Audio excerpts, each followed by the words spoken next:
Hi friends, welcome back to your channel கன்னியரித்து official.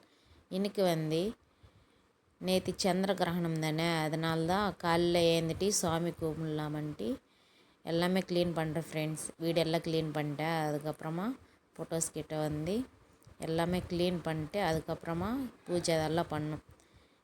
இல்லைன்னா பூஜைலாம் அதெல்லாம் பண்ணக்கூடாது ஃப்ரெண்ட்ஸ். எல்லாமே க்ளீன் பண்ணதுக்கப்புறம் தான் பூஜை பண்ணும்.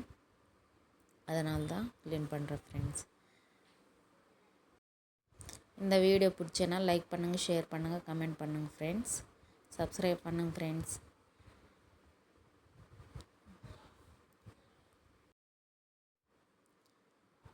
ஃபோட்டோஸு அதெல்லாமே க்ளீன் பண்ணேன். அந்த வால் எல்லாமே பிளாக் ஆயிடுச்சு ஃப்ரெண்ட்ஸ்.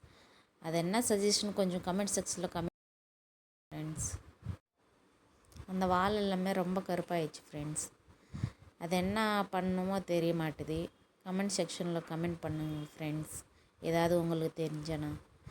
அது சாம்பிராணி அதெல்லாம் போடுவாங்க, அதனால தான் மேலே எல்லாம் கருப்பாக இருக்குது. துணி வச்சு துடைச்சேன்னா ரொம்ப ஜாஸ்தி ஆகுது, போக மாட்டுது. அது என்ன பண்ணுறாங்கன்னு தெரில.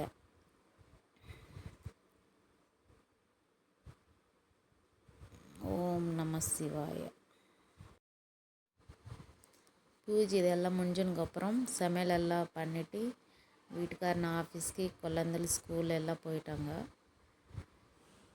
அது அவரெல்லாம் போனதுக்கப்புறம் வீடு வேலை இருக்கும், துணி இதெல்லாம் வேலை இருக்கும். அதெல்லாம் முடிஞ்சிட்டு அதுக்கப்புறம் கொஞ்சம் நேரம் ரெஸ்ட் எடுத்து திருப்பி ஸ்கூலுக்கு போயிட்டு பசங்களுக்கு கூட்டின்னு வரணும். இதுதான் வீட்டில் இருக்குது வேலை எல்லாமே. சாமிக்கு பூஜை பண்ணால் தான் கொஞ்சம் மனசு நிம்மதியாக இருக்கும் ஃப்ரெண்ட்ஸ். எல்லாமே சாமிக்கிட்ட சொல்லிட்டு மனசு எல்லாமே ஃப்ரீயாக வைக்கணும். நல்லா பாய் ஃப்ரெண்ட்ஸ். இந்த வீடியோ பிடிச்சனா லைக் பண்ணுங்கள், சப்ஸ்கிரைப் பண்ணுங்கள் ஃப்ரெண்ட்ஸ்.